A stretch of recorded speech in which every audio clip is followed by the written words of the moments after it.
Isaias Kapitulo 22. Ang pahayag tungkol sa Jerusalem. Ito ang pahayag tungkol sa libis ng pangitain. Anong nangyayari sa inyo? Bakit kayong lahat ay nagdiriwang sa bubong ng inyong mga bahay? Ang buong lungsod ay nagkakagulo, puno ng ingay at kasayahan. Ang mga anak mo'y namatay hindi sa pamamagitan ng espada, hindi sila nasawi sa isang digmaan. Nagsitakas ng lahat ang inyong mga pinuno, ngunit nahuling walang kalaban-laban. Ang lahat ninyong mandirigma ay nabihag na rin, kahit nakatakas na at malayo na ang narating. Kaya sinabi ko, pabayaan ninyo ako. Hayaan ninyong umiyak ako ng buong pait. Huwag na kayong magpumilit na ako'y aliwin dahil sa pagkawasak ng aking bayan.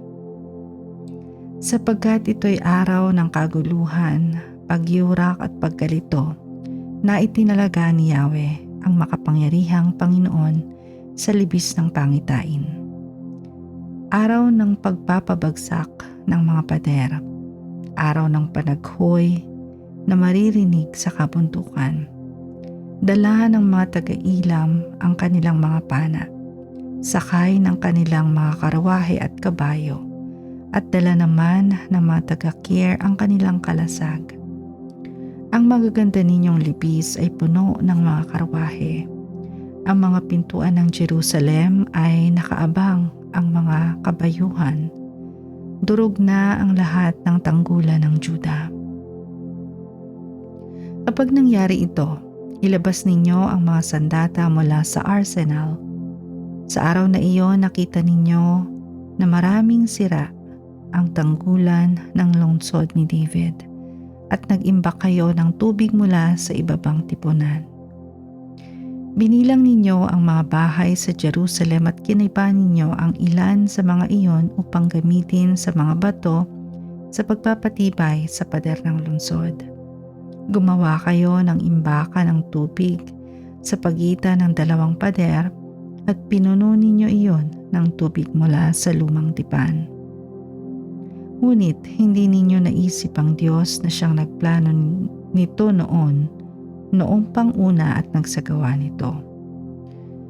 Nanawagan sa inyo si Yahweh ang makapangyarihang Panginoon upang kayo'y manangis at managhoy, upang ahitin ninyo ang inyong buhok at magsuot ng damit panluksa. Ngunit sa halip, nagdiwang kayo at nagpakasaya.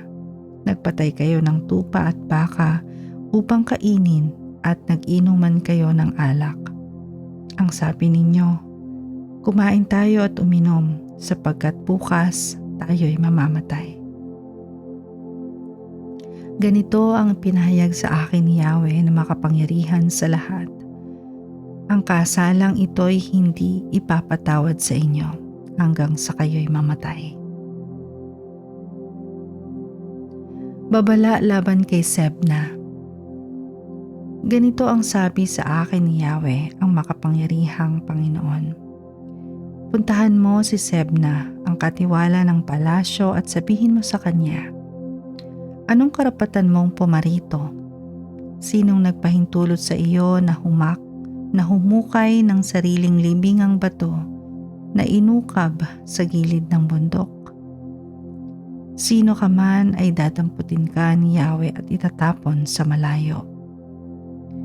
Parang bola kang dadamputin at ihahagis sa malayong lupain. Doon ka mamamatay sa tabi ng ipinagmamalaki mong mga karwahe. Ikaw ang nagdadala ng kahihiyan sa sambayanan ng iyong Panginoon. Aalisin kita sa iyong katungkulan, palalayasin kita sa iyong kinalalagyan. Tatawagin ko sa araw na iyon ng aking lingkod, si Eliakim na anak ni Hilkias. Siya ang pagsusuotin ko ng iyong buong kasuotan. Ibibigay ko sa kanya ang iyong kapangyarihan. Siya ang magiging ama ng mga taga-Jerusalem at ng mga taga-Juda. Ibibigay ko sa kanya ang susi ng sambayanan ni David. Walang makakapagsara ng anumang buksan niya at walang makakapagbukas ng anumang sarahan niya. Itatayo ko siyang parang haligi ng tolda. Itatayo ko ng matibay ang isang matatag na lugar at siya'y magiging marangal na trono sa sambayanan ng kanyang ama. Sa kanya maaatang ang lahat ng kaluwalhatian ng sambahayan ng kanyang ama. Ang kanyang mga kamag-anak ay sa kanya aasa, parang mga sisidlan, mga kopa at palayok na nakasabit. Kung magkagayon, ang sabi ni Yahweh na makapangyarihan sa lahat, mababali ang sabitan at malalaglag, at ang lahat ng nakasabit doon ay madudurog.